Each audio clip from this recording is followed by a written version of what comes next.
I'm Daniel Shawn. I'm recording on March the 6th, 2011. My interviewee is Jerry Diamond, who's going to tell us a little bit about himself. And let's see, this is for the Carroll County Oral History Project. Okay, Jerry, want to tell us a little bit about your background?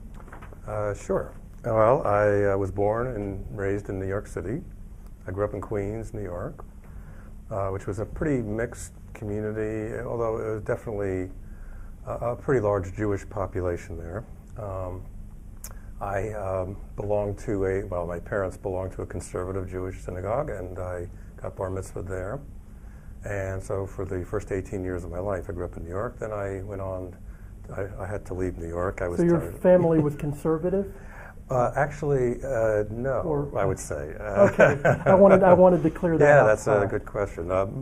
My grandparents were Orthodox, I would say, and they came from Europe, so they were assimilated a little bit here. Whereas my parents were now really first or second generation American, and they were trying to break ties somewhat with their parents. So they weren't particularly religious, but they made us go to Hebrew school and get bar mitzvah and so on. How many brothers and sisters? I have one older brother, 3 years older, and then 2 younger sisters. And an older brother. I didn't know that. Yeah, Okay. yeah. He actually lives in Germany. Oh, wonderful. He's a pianist, and we're all musicians in one way or another here. But anyway, so Okay. yeah. All right. Who was president when you were born? You were born in 1951. Well, I guess it was Eisenhower. I'm not even sure. I think it was either Eisenhower Yeah, the first president I really remembered was Kennedy. No, Eisenhower was later. That's right, he was later. Yeah, Kennedy was the first one in the 60s, early 60s. I remembered very well. Okay. Yeah. How was Jewish life growing up in Queens? Oh, well, I was definitely surrounded by a lot of Jews and of different persuasions. There were Orthodox, Reform, and Conservative where I grew up. And at that time, especially as I got nearer to my bar mitzvah age, bar mitzvahs and bat mitzvahs were becoming a big thing commercially. And we used to call them bar mitzvah mills. Which were getting very, very big, and I didn't like that at all. I thought that was really just crass, and it just didn't suit me. Did your family spend a lot on your bar mitzvah? No. My bar mitzvah was in the temple, in the synagogue, which was a little. My parents didn't have a lot of money.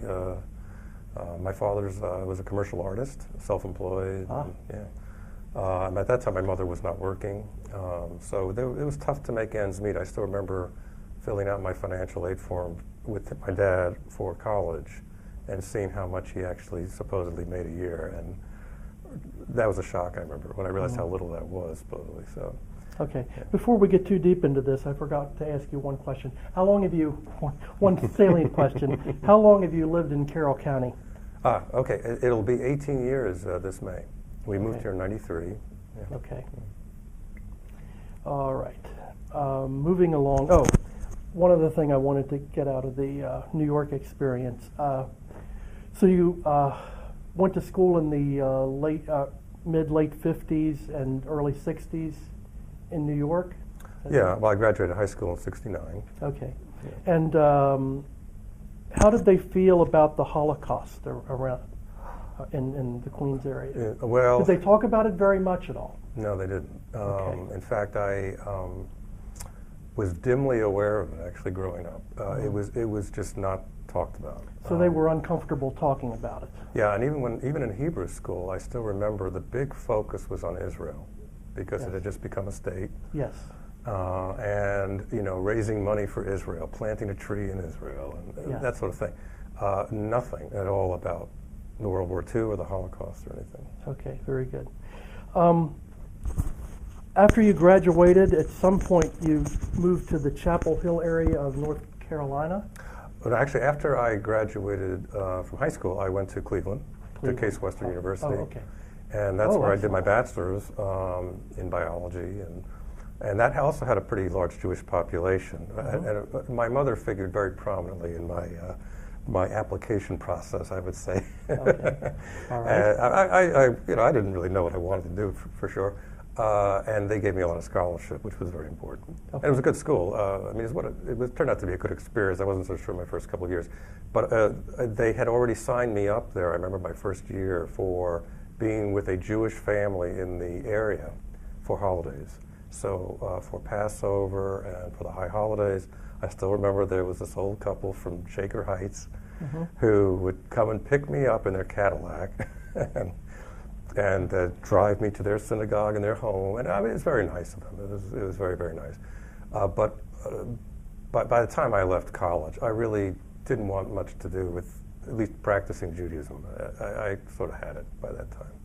Okay. Yeah. And then I moved to Oregon. Thank goodness you came back. Well, wait, you skipped over Chapel Hill. Well, first I was in Oregon. Actually, I did my master's work at Oregon State, and then worked there for about 9 to 10 years or so, and then I moved to Chapel Hill. In Oregon, of course, I was a unique entity, being Jewish. There, it wasn't at all anti-Semitic. They were amazed that I was Jewish, I think. And then coming to Chapel Hill, of course, there was a little bit more of a Jewish population there. I wasn't that affiliated with it, though. I think maybe a couple of times I may have gone to the Hillel and High Holiday services there, but that was about it. My major professor, however, was Jewish, so I would go to his synagogue sometimes, which was Reformed. Yeah. And then I came from there to Blacksburg, Virginia, where I met my wife, had our kids. And there they had a small synagogue, which was interdenominational and within a Jewish context. It was Reformed, Conservative, and Orthodox. That was the only synagogue for miles around. And it also served as a Hillel for Virginia Tech University. And there is where I was actually president of the synagogue one year. We got very involved. Then left there to come to basically move from there in '93 to here.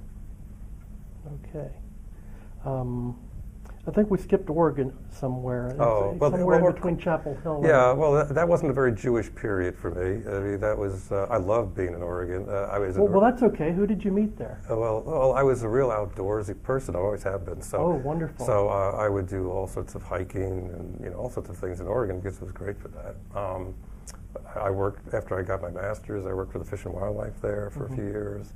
Got a little bit not disgusted, but I guess discouraged with their mission really and what they really did there.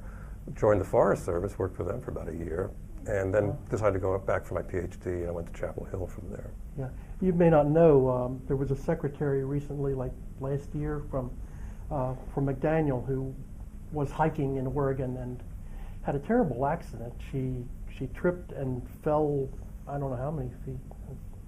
Really? Funny thing to put on the interview. I'm sorry. But anyway. Oh, you can.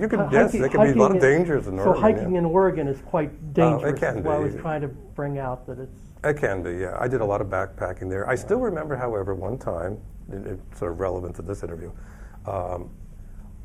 wanting to fast on Yom Kippur, which is the High Holy Day, yes, on the beach of Oregon where I was living, and it was. I just felt like I just needed to do that, and it wasn't for any real great religious reason. There was no synagogue for miles and miles around. I'd have to go to Portland, Oregon, to get to any kind of synagogue, and I had no real interest in doing that.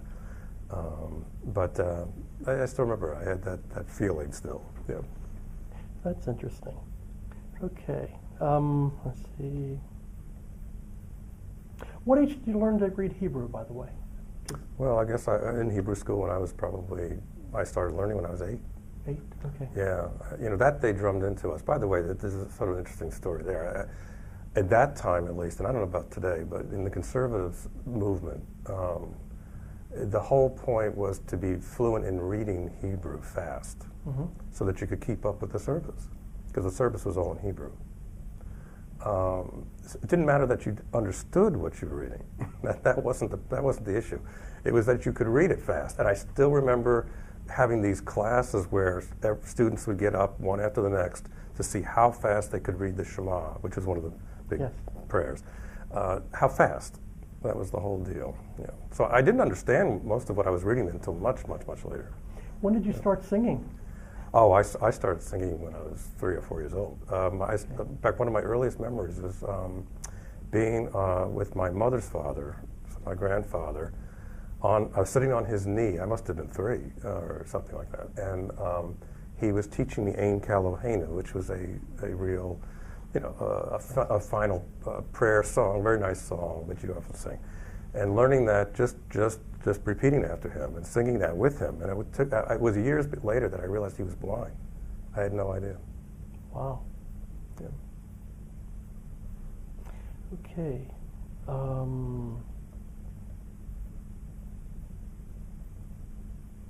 Let's get to your experiences in Carroll County. You moved to Carroll County, I understand, in 1992? 1993, okay. Yeah. Okay, what was going on in 1993? What was going on here? Other than moving, yeah. Oh, pretty early on, and now my kids at that time were, my son Evan was 5, my daughter Jenny was 2. So Evan was just going to be starting school here. Yes. So we were, we had scoped that out somewhat prior to moving and decided that Westminster had a good school system, we heard, and so that was a good thing. And I still remember we knew from the districting that our children were going to be going to Robert Moten Elementary, which we thought sounded like a good thing because it was the most diverse elementary school in the county. But I still remember my neighbors, who of course none of them were Jewish, but saying how, oh no, you should get your kid out of that school. It's a bad school to go to. Oh dear. Too many minorities in that school. And they loved it, and there was several kinds of diversity days and other things that they did there that I know was invaluable to my kids growing up. But anyway, 1993, get to your question. Okay.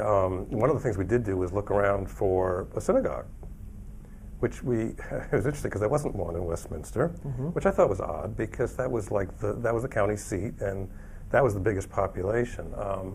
We did find one in Taylorsville, though, however, on Route, Maryland 26, Liberty Road. That was Beth Shalom. Which was Beth Shalom. But we thought that was odd because it only had Friday night services, but it was labeled as a conservative synagogue, and conservative synagogues always had Saturday morning service. It was only the Reform synagogues that tended to have Friday night service. So, but we checked it out, and we weren't so sure, but we wanted a small synagogue because that's what we had in Blacksburg. And we liked that. We liked being in a smaller community and just being really more of an active part of it. So that's kind of what was going on, I guess, when we got there. Okay. You had mentioned to me that until about 3 years ago, there were issues in school for your children when they would give testing and other activities on Passover. Or high holidays. Or high even holidays. More so, yeah.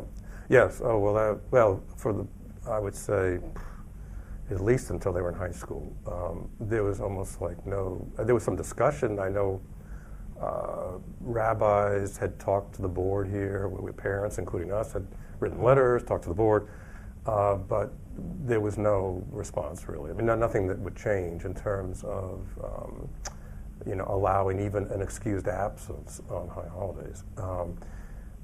But then later on, it wasn't until, again, my son, I think he was a junior in high school. He was almost out before they finally did do something where they now honored at least the high holidays as an excused absence. And I think it was only just 3 or 4 years ago, maybe, that they actually called it a holiday. I mean, where kids were off of school. And we understood the situation. I mean, we were a very small minority in the county, but still, it was. I think what bothered us more than anything was how teachers would just totally ignore the whole thing and give quizzes on that day, or that sort of thing. Were there instances when your children weren't able to make up the work that they missed? I know there was at least one time where it was very, very problematic, where they basically had to make something up, and they were stressed out, I remember. But it was, for the most part, no, because, I mean, we would put in the extra time with them to get through it. I mean, that's all. That's how it was, Okay. Yeah. By the way, just as an aside, I used to just think about how my sister lives in New York, on Long Island, and of course in New York there's a big Jewish population, and they're off of, I think they get almost a whole week of Passover off there. So it's just, but that's because of the different populations. Makes sense. There's at least 2 Passover seders. That's right. We know that. Okay. What other changes have you observed in Carroll County in the 18 years you've lived here? Well, I have noticed I think more, somewhat more open-mindedness. I think maybe, to a little bit of ethnic diversity. There's not much in Carroll County, so it's anything is better than nothing, I suppose. I have to say, I didn't personally experience any kind of real anti-Semitism, I would say, here. My kids did on one or two occasions, almost entirely elementary school, and it was usually a kind of an ignorant comment kind of a thing, and they just sort of brushed it off. I mean, but for the most part, I mean, the teachers seemed to be pretty good, we thought, and understanding anyway. So, but you know, we were not out of the norm so much, I would say. In other words, we were assimilating. Had we refused to go anywhere Friday nights and Saturday mornings, there would have been no soccer, no basketball. Okay. Yeah. You can bend. Okay. You mentioned to me that one of the people, I didn't even realize that we met, and actually to Carroll County, well, actually he's in Baltimore County, but at Beth Shalom we were in the presence of Leo Bretholtz, who wrote Leap into Darkness. Right. Did you have any conversations with Leo about his experience? A little bit. We saw him at Beth Shalom one night. He had I remember. Yeah, and that was real interesting. Interesting guy. We got his book and read that, and the kids also thought it was pretty darn fascinating, as did my wife. Actually, he just recently gave another talk. He's still going. That's amazing. He's in Pikesville, yes. Yeah. So that was very inspiring. And I think I told you since, I mean, there was a couple of others from Beth Shalom. I forgot his name. First, Mr. Lowe, who from Lowe's Vineyards, he runs. He founded it, and he's Jewish and was a Holocaust survivor. And he one time gave us his story at Beth Shalom, and that was pretty amazing. Okay. Yeah. Okay. What would you tell a friend who had never been here about this community? If someone asked you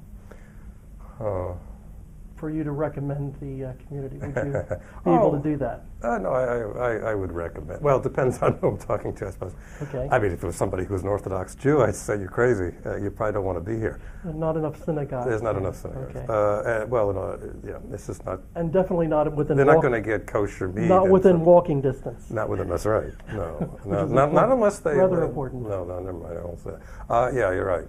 There's. But I mean, I think for young families growing up here, I mean, I thought it was a good place. I mean, I think in general the values are pretty good. I was actually amazed at some of the things the school system did do. I talked to you about how when they were in middle school, I think it's all the middle school children. All the middle school children have a field trip to the Holocaust Museum in D.C. Yes, I wanted to talk some about that. Yeah, and I thought that was unbelievable. You know, I mean, New York, they don't do that. I mean, so, but there were many other kinds of things that I thought were very nice. What were their reactions after they had seen the? Well, I mean, it was, you know, it blows you away. It's,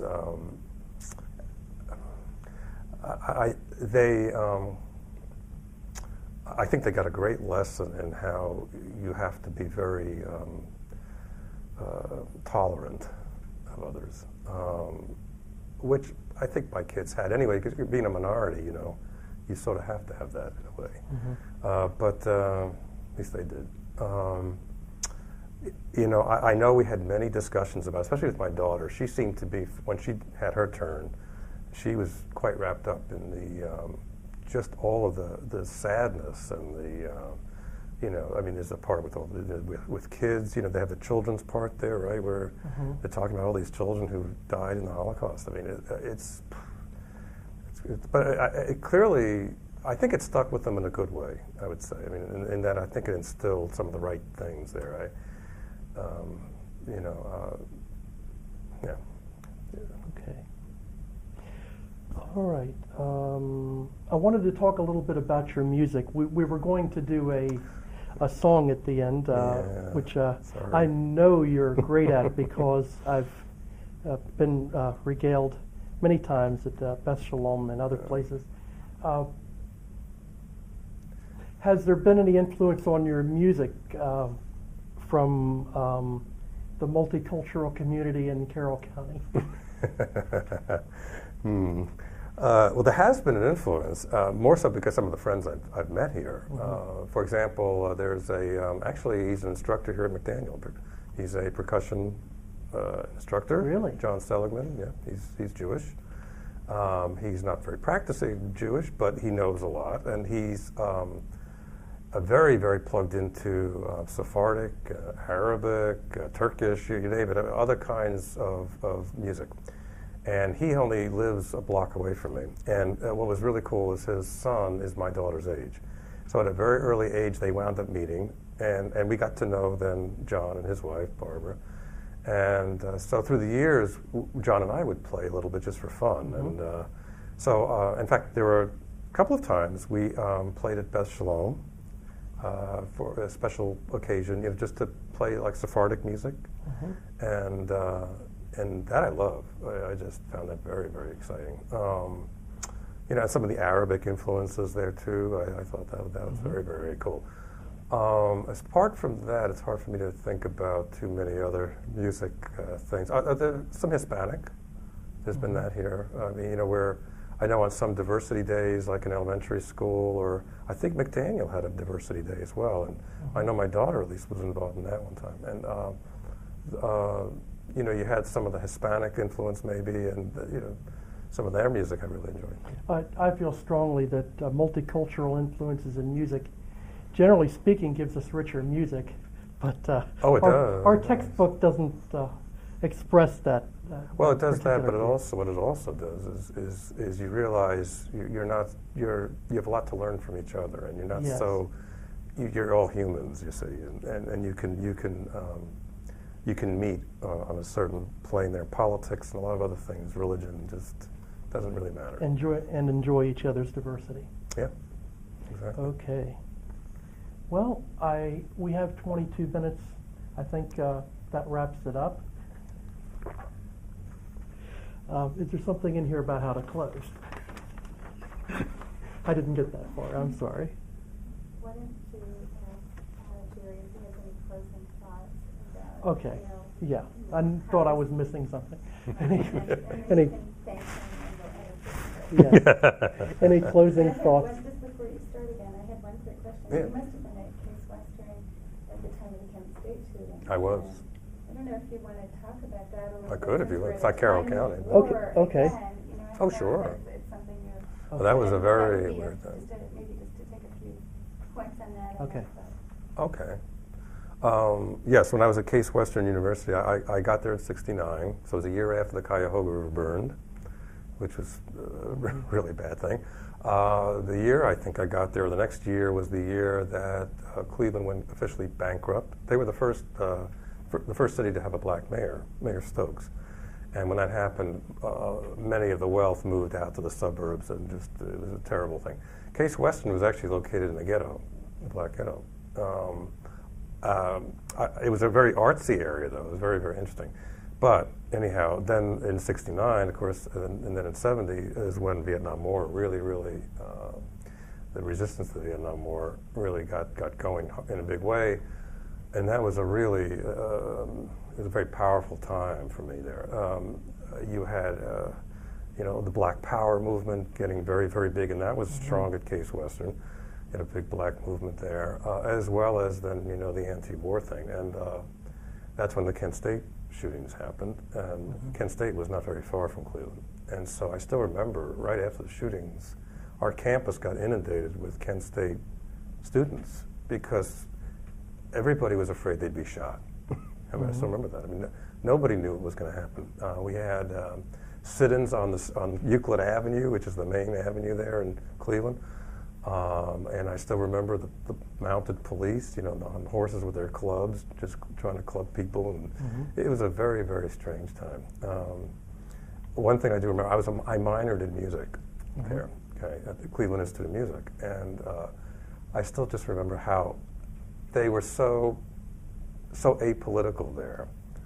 Meanwhile, while the rest of the university closed, they actually closed early because of all the demonstrations and all the things that were going on. And I still remember even the dean was very anti-war, and he was very outspoken. Meantime, the Cleveland Institute of Music never missed a beat. They constantly had classes, and I still remember I had the option, being a Case Western student, to end my class early and not take the final. And I still remember having to talk to my music instructors there and just telling them, I'm not going to finish your class here, but I'm told that it won't affect my grade. I can just, get whatever grade I'm going to get now. And yeah, so that's how that worked out. But it was very, very odd time, very strange.